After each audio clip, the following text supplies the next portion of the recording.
Thank you.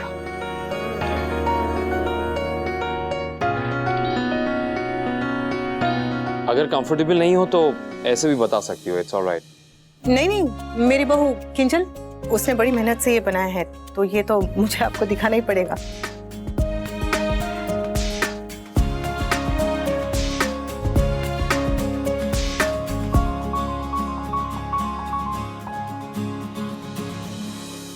मैं ज्यादा hotel में रही नहीं हूँ, तो मुझे होटल के बारे में इतना कुछ नहीं पता। तो मैं बता देती हूँ, होटल वो जगह होती है जहाँ लोग जाते हैं, रहते हैं, खाना खाते हैं। Thank you Kavya. मैं अभी खाने के बारे में ही बात करने वाली थी, क्योंकि खाने के बारे में मुझे पता है। इतना पता है कि जब लोग बाहर खाना खाने के लिए जाते हैं तो घर लौटने के बाद वो होटल के पर्दे या फिर वहाँ के बर्तन या फिर वहाँ की कुर्सी, टेबल, सोफा ये सब याद नहीं रखते। याद करते हैं तो खाने का स्वाद और खिलाने वाले का अपनापन। बड़े बड़े होटलों में बड़े बड़े रसोइये होते हैं। We call them chefs। और अच्छे शेफ बहुत मुश्किल से मिलते हैं। मिलते हैं, गली गली में मिलते हैं, हर घर में मिलते हैं। बस हम उन्हें शेफ नहीं कहते, माँ कहते हैं।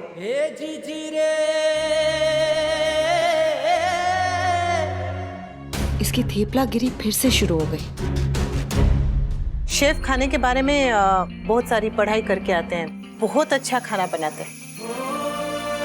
लेकिन जितना तजुर्बा एक माँ को खाना बनाने का होता है, उतना दुनिया के किसी भी शेफ को नहीं होता होगा।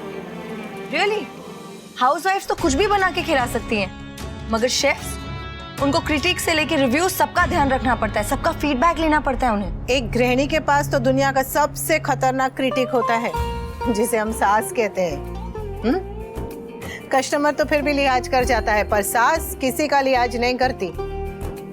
वो कुकिंग कंपटीशन वाले टीवी शो आते हैं ना, उसमें ऐसे फालतू का जबरदस्ती का प्रेशर बना के रखते हैं कि जज सर पे खड़ा है और टेम जा रहा है तो फटाफट फटाफट खाना बनाओ।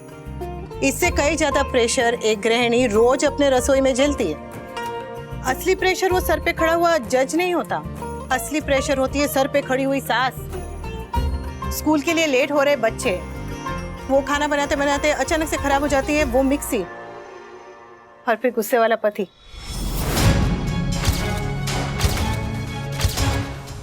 हमारे देश की गृहिणियों को बच्चों के लिए रोटियां बनाने से या फिर परिवार के लिए खाना बनाने से फुर्सत ही नहीं मिलती, वरना दुनिया का कोई भी कुकिंग कंपटीशन हो, हमारे अलावा और कोई जीत ही नहीं सकता। और इतना करने के बाद भी उन्हें और उनकी कला को ना तो इज्जत मिलती है और ना ही सम्मान। मैं घर से बाहर निकली तो थोड़ी हिम्मत मिली, थोड़ा समझ में आया कि मैं क्या कर सकती हूँ। और हमारे देश में कितनी औरतें ऐसी हैं जो कभी भी घर के बाहर नहीं निकली हैं, जिनके बच्चे अभी बड़े हो गए हैं और उन्हें अपने माँ के हाथ के खाने की जरा भी कदर नहीं है। कई तो ऐसी हैं जिन्हें उनके पति ने या उनके बच्चों ने घर से तक निकाल दिया है। पर भले ही दुनिया में कोई भी साथ छोड़ दे, हर कोई साथ छोड़ दे, हुनर कभी साथ नहीं छोड़ता। उनके हाथ में अब भी जादू है। आप ऐसी औरतों को काम देंगे ना, तो आप उन्हें सिर्फ काम नहीं देंगे, उन्हें उनके हिस्से का, उनके हक का सम्मान भी देंगे।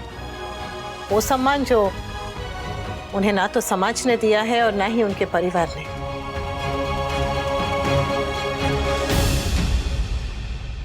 विदाई के वक्त औरत अपना स्वाभिमान अपने मायके में ही छोड़ आती है। आप उन्हें उनका स्वाभिमान वापस लौटाएंगे ना, तो वो आपके होटल के लिए अपनी जान लड़ा देगी। ये 5 स्टार क्या है, वो आसमान के सारे तारे तोड़कर आपके होटल में ना ला दे, तो ये औरतें हिंदुस्तान की गृहिणियां नहीं।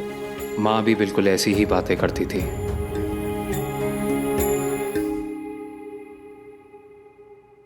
अनुपमा प्लीज, हम यहाँ बिजनेस डिस्कस करने आए, इमोशंस नहीं। तो मैं भी बिजनेस की बात कर रही हूँ। गृहिणियों की पगार शेफ की पगार से बहुत कम होगी, तो बहुत सारे पैसे बचेंगे। बस उनके ट्रेनिंग में थोड़ा समय जाएगा। सिर्फ टाइम ही नहीं, पैसा भी जाएगा।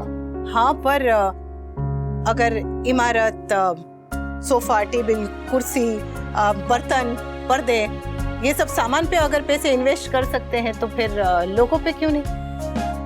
और इनमें से बहुत सारी औरतों के तो अकाउंट भी नहीं होंगे, तो आपकी कंपनी इन सब के अकाउंट खुलवा सकती है और इनकी पगार सीधे सीधे इनके खाते में डलवा सकती है। अनुपमा, अगर एके को चैरिटी ही करनी होती तो फिर वो सीधा किसी एनजीओ को पैसे डोनेट कर देते। एके? एके आप हैं, अनुज कपाड़िया। Carry on Anupama. अच्छा, आप लोग बताइए मुझे कि दुनिया में सबसे स्वादिष्ट और सबसे ज्यादा खाए जाने वाला खाना कौन सा है? चाइनीज? कॉन्टिनेंटल। गलत। ना चीन का खाना, ना जापान का खाना, ना कहीं का खाना। दुनिया में सबसे टेस्टी और सबसे ज्यादा खाए जाने वाला खाना होता है माँ के हाथ का खाना। आप अपने होटल में एक ऐसा स्पेशल दिन रखवा सकते हैं जिस दिन माँ के हाथ का खाना मिले। मिस्टर शाह के कैफे में भी हमने यही ख्याल रखा था कि जो भी वहाँ आए उसे बिल्कुल घर जैसा लगे, क्योंकि दुनिया के सारे होटल, सारे शेफ, सारी डेलिकेसीज, सारी क्यूजीन्स एक तरफ और माँ के हाथ का बना दाल चावल एक तरफ। हाँ,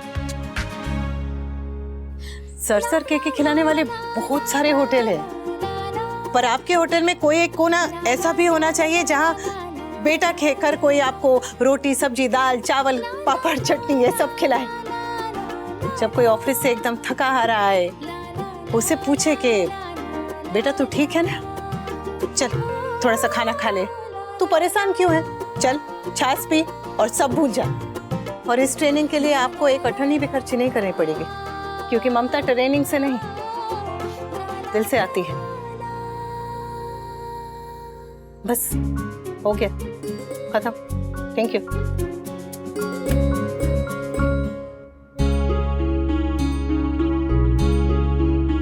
आप दोनों के आइडियाज बहुत ही यूनिक हैं, एक दूसरे से बिल्कुल अलग हैं। Mister Shah, your idea is very practical, well researched, grounded. Anup, तुम्हारा आइडिया बहुत इमोशनल है। आई डोंट नो बिजनेस में एप्लीकेबल रहेगा कि नहीं। Never mind, give me some time to think on it. Sure. Of course, we understand it's a big decision. Please take your time. वक्त निकाल कर हमसे मिलने के लिए थैंक यू वेरी मच।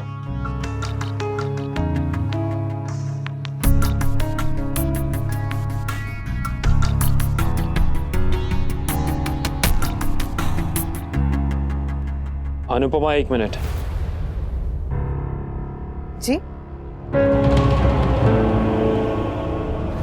ये जी आप मीटिंग तक ठीक है, लेकिन अभी भी अगर बुजुर्गों वाला ही ट्रीटमेंट मिलना है तो इतना फिट रह के क्या फायदा? कोशिश करूंगी। वैसे मैं तुम्हें कुछ देना चाहता हूँ, इनकार तो नहीं करोगी ना?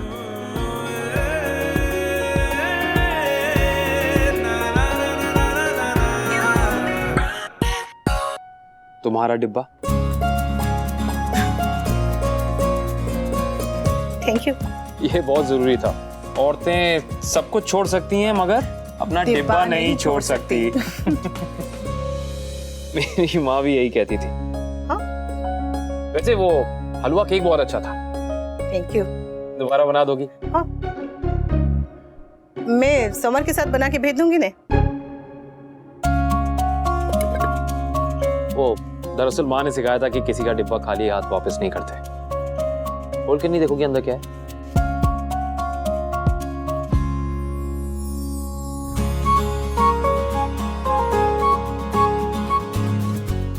हाँ, ये तुम और देविका कॉलेज के बाहर ठेले से खरीद के आम, पापड़ और इमली यही खाती थी ना? हाँ, पर मैं तो भूल भी गई थी। पर मैं नहीं भूला था।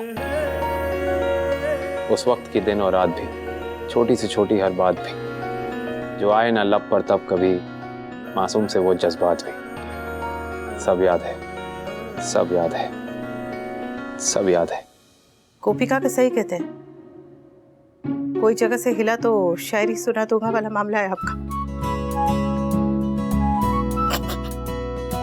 मेरी समझ में ये शायरी वारी नहीं आती जरा भी।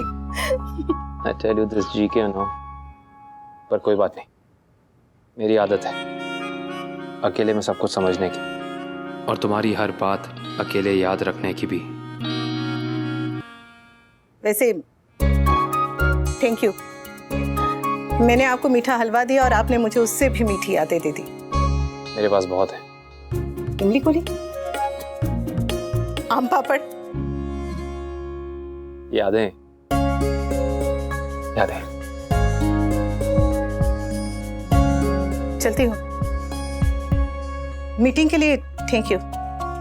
और अगर आप मना भी कर देंगे ना तो मुझे बुरा नहीं लगेगा। I know.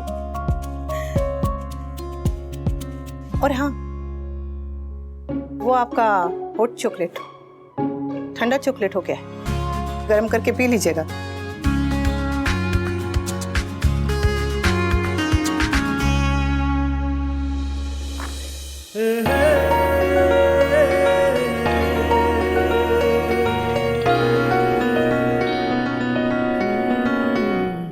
ये लाइट को क्या हो गया?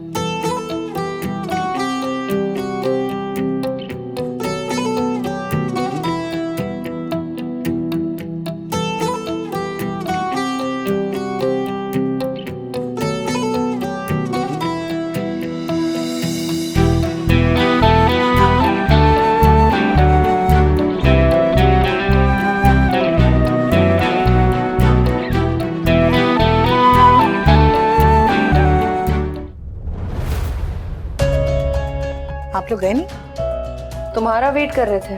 तुम हमारे साथ आई तो नहीं, फिर भी हम तुम्हें लिफ्ट दे देंगे।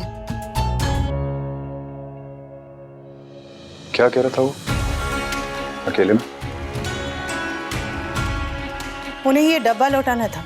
डब्बा तिजोरी में रखा था जो हमारे सामने नहीं दे सकता था।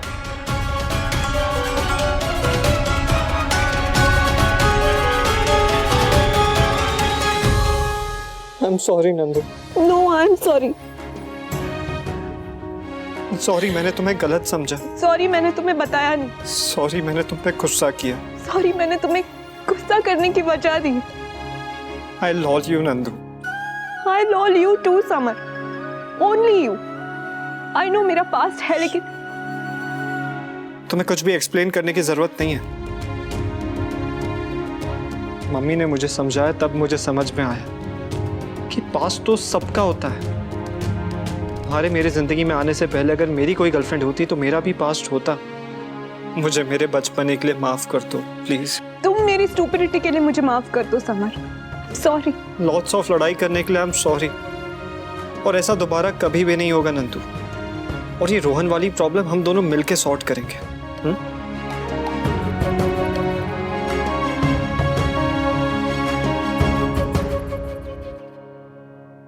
एके हमारे प्रेजेंटेशन और प्रपोजल से बहुत इम्प्रेस था।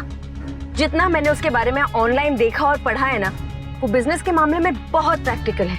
I mean, ऐसा नहीं है कि दोस्ती यारी में कुछ भी कर देगा, लेकिन पर्सनल लेवल पे दोस्ती के लिए वो अपनी जान भी दे देगा, मगर प्रोफेशनल लेवल पे कोई कॉम्प्रोमाइज नहीं करेगा। अच्छा है ना, किसी भी बिजनेसमैन को ऐसा ही होना चाहिए। क्या लगता है? सुनने में अनुपमा का आइडिया ज्यादा अच्छा लगता है, but practically mister and missus Shah का आइडिया बेटर है बिजनेस वाइज। I agree. सोच रहा हूँ हाँ या ना करने से पहले एक बार कोर टीम से डिस्कशन कर लूं। अगर तेरी कोर टीम को अनुपमा का आइडिया पसंद नहीं आया तो क्या तू अनुपमा को ना कह पाएगा? ना कहने का हक सिर्फ उसका है, और ना सुनने की आदत सिर्फ तेरी। लेकिन यहाँ सवाल मेरा नहीं कंपनी का है GK. And you very well know कि कंपनी के सारे इंपॉर्टेंट डिसीजंस हमारी पूरी टीम मिलके लेती है। डिसाइड करने के लिए वो 1-2 दिन का टाइम जरूर लेगा, लेकिन इवेंचुअली हाँ कर देगा, और उसकी एक हाँ से हमारी पूरी लाइफ सेट हो जाएगी।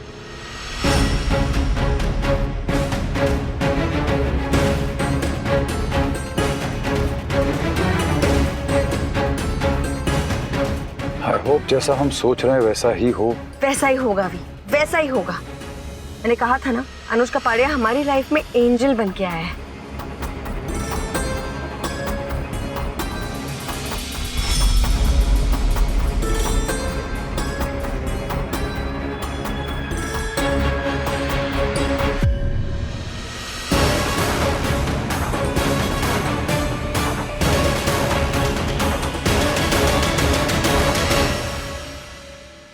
कभी सोचा नहीं था कि ऐसी सिचुएशन भी आएगी जब मुझे अनुपमा को शायद ना कहना पड़ेगा।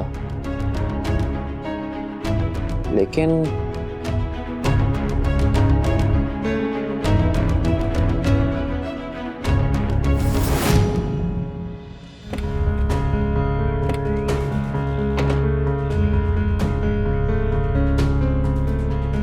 पहली बार किसी को इतने मजे से इमली खाते हुए देखा मैंने।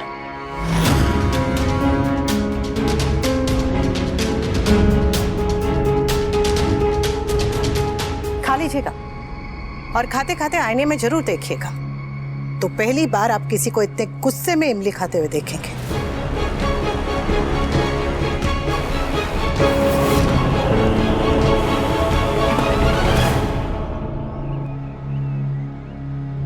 सर ये दोनों प्रपोजल्स एक दूसरे से बहुत अलग है, लेकिन है बड़े इंटरेस्टिंग। राहुल, पर कोई भी डिसीजन लेने से पहले हमें मार्केटिंग और R&D डिपार्टमेंट से डिटेल डिस्कशन करना होगा। Definitely sir, I agree. Send me the other report also. Sure.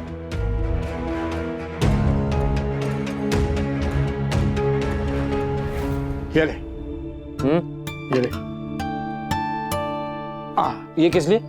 ताकि तेरी आंखों का नंबर ना बढ़े। बुढ़ापे ने फ्रेंड रिक्वेस्ट भेज दी है जीके। तो एक्सेप्ट मत कर, बल्कि मेरी तरह ब्लॉक कर। वाह। एक्चुअली मुझे अनुपमा का आइडिया ज्यादा अच्छा लगा। देखते हैं टीम क्या डिसाइड करती है। सच पूछो तो मुझे आइडिया के साथ साथ आइडिया देने वाली भी बहुत अच्छी लगी।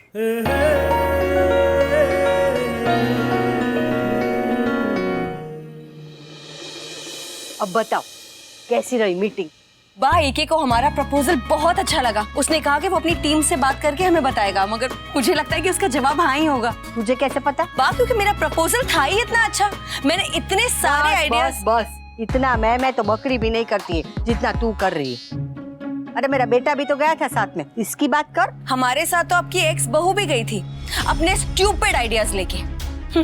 वो तो एके इसका कॉलेज का फ्रेंड है, इसलिए उसकी बात सुन ली, वरना मैं होती तो बीच में काट देती। देखा, मैंने कहा था कि इसे यहीं रहने दो। माना कि वो तुम्हारा बहुत अच्छा दोस्त है, बहुत पुराना दोस्त है, लेकिन ऐसा बचकाना आइडिया देने से पहले कम से कम हमसे एक बार पूछ लेती तुम। जब किसी ने पहली बार हवाई जहाज का आइडिया दिया होगा तब आप जैसे सयाने लोग उस पर भी हंसे होंगे, नहीं? पुरानी लकीर पर चलने वालों को अक्सर नया रास्ता बनाने वाले बेवकूफी लगते हैं, पर लगने और होने में फर्क होता है। बाकी वही होगा जो कान्हा जी की मर्जी है।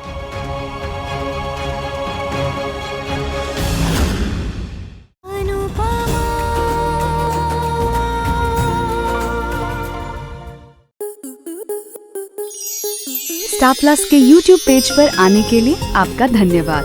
अपने फेवरेट शोज देखने के लिए subscribe to Star Plus YouTube page and hit the bell icon.